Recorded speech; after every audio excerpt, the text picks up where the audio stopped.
is going on, homies? Welcome to another Pixar Theory. My name is John Solo, and thank you so much for stopping by. I don't know about you guys, but one sequel I am waiting on the edge of my seat for is The Incredibles 2. To everyone's excitement, its development was confirmed way back in 2014, but to everyone's dismay, the projected release date isn't until 2019, which is still 3 years from now. But despite that far-off release date and us having really no clues to go off of whatsoever, the theory train has already left the station.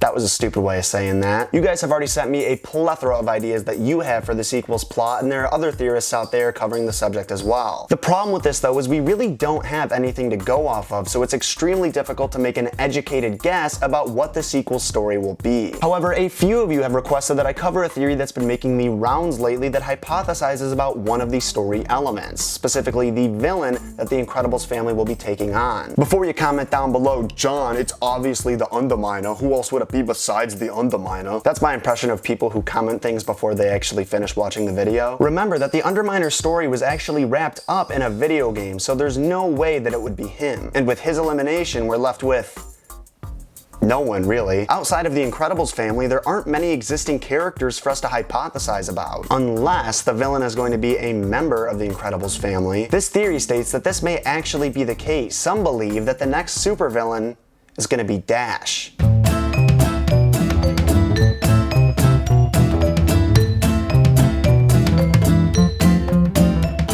Okay, right off the bat I want to say that this theory isn't so much a theory as much as it is a complete shot in the dark. So after I explain it, I'm also going to provide a counter argument, and after hearing both sides, emphasis on both, I want you guys to comment your thoughts down below. So we're gonna start off with the theory. Why is it a thing? Why do people think that Dash has the potential for evil? Well, for starters, he's extremely powerful, arguably the most powerful in the family. I mean, of course, Mr. and Mrs. Incredible are more powerful when we see them in the movie, and that makes sense. They're the oldest, they've done all the training they can with their powers, and they're the most experienced. But it's interesting when you compare the abilities of Dash with his sister Violet. At the very beginning of the movie, when Dash was still being told to hide his powers, he moved so fast that a camera couldn't catch him putting a tack on the teacher's chair. He moves right there.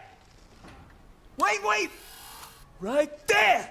Right as I'm sitting down. He was able to move from his desk to the front of the room, put a tack on the teacher's chair, and move back to his desk, all without a camera catching him. We're gonna estimate that that's at least about a 30-foot distance, and if this is your average camera that records at about 30 frames per second, this means he was able to move a total distance of 30 feet in less than 1/30th of a second. That's incredible.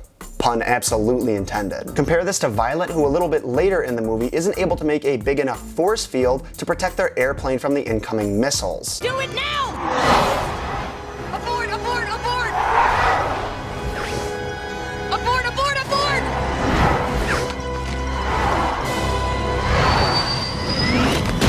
Obviously, I don't know if this is a totally fair and even comparison, as I am not a superpower specialist, but I don't think it's completely unfair to compare the two, especially when you take into account that Violet is a couple years older than Dash and theoretically should have a couple more years practice with her powers under her belt. Another point is that Dash is constantly told to keep his powers under control. Now, in the beginning of the movie, this isn't specific to just Dash, because remember, both he and Violet were told to not use their powers. But at the end of the movie, right after going on an insane adventure where the moral of it was essentially embrace what makes you different, he's still told to not go all out. Remember the scene with the track race where he's desperately trying to figure out what his parents want him to do during the race? Pull back! Pull back!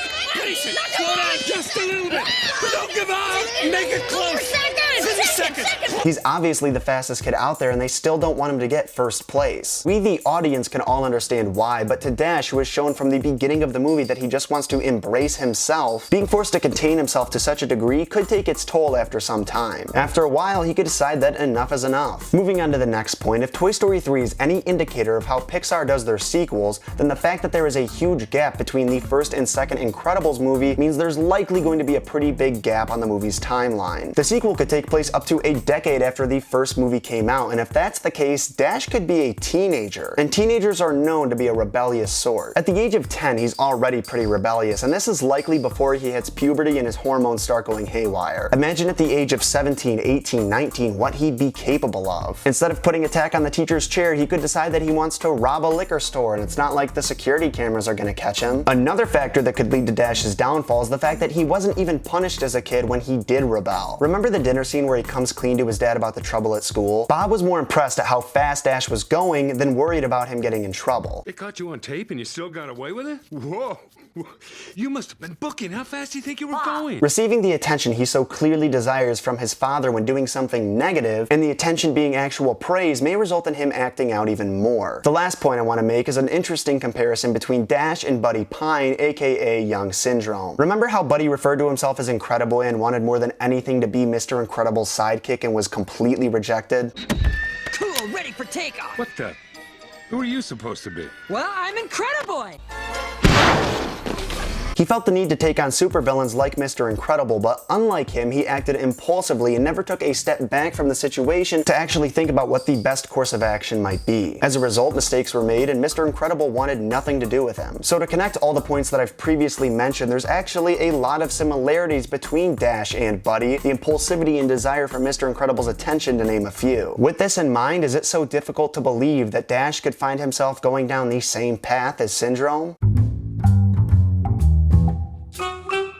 Alright, I'm not gonna lie to you guys, I don't think this theory holds up very well at all. At first glance, maybe, I'll admit it does have some interesting points, but none of them are without their holes. First off, Dash being incredibly powerful is not a bad thing. The author of the theory actually states that Dash being extremely powerful will be his downfall. Now I know that it's sometimes a theme in superhero movies like this that a character's greatest strength could also be his greatest weakness, but I don't think there's anything in The Incredibles that's indicative of that. The only thing we ever see really screwing someone over is having a cape, and because Edna Mode refuses to make capes for superheroes, No capes. I don't foresee this being a problem. And that example of Dash having to keep his powers under control at the track meet doesn't seem to be as big of a deal when you actually watch the entire scene. Maybe there's some like internal conflict going on, but more than anything, it just seems like Dash is happy that his family came to see him compete. They all know that he could blow the competition out of the water, but he has nothing to prove, so what would be the point? And being that by the end of the film he actually becomes a true superhero like his parents were back in the day, he has plenty of opportunities to unleash his power to its fullest potential and has no reason to feel oppressed or feel the need to rebel. If anything, he's more rebellious and unstable at the start of the film, and then the worst thing he does is put a tack on the teacher's chair. The theory actually contradicts itself right here too, because it uses the school prank as an example of Dash rebelling against his parents and as an example of him receiving positive reinforcement from his father to do something bad. Who cares about positive reinforcement if he's rebelling against his parents? If they're fine with him doing something bad and he wants to rebel against them, wouldn't he do more good things? And as for that point about Buddy Pine, I've yet to meet anyone who thinks that Dash and Young Syndrome are anything alike. The desire for Mr. Incredible's attention is hardly a similarity. Buddy had an inferiority complex and wanted to prove that he didn't need superpowers to keep up with the superheroes. Meanwhile, Dash just wanted to hang out with his dad.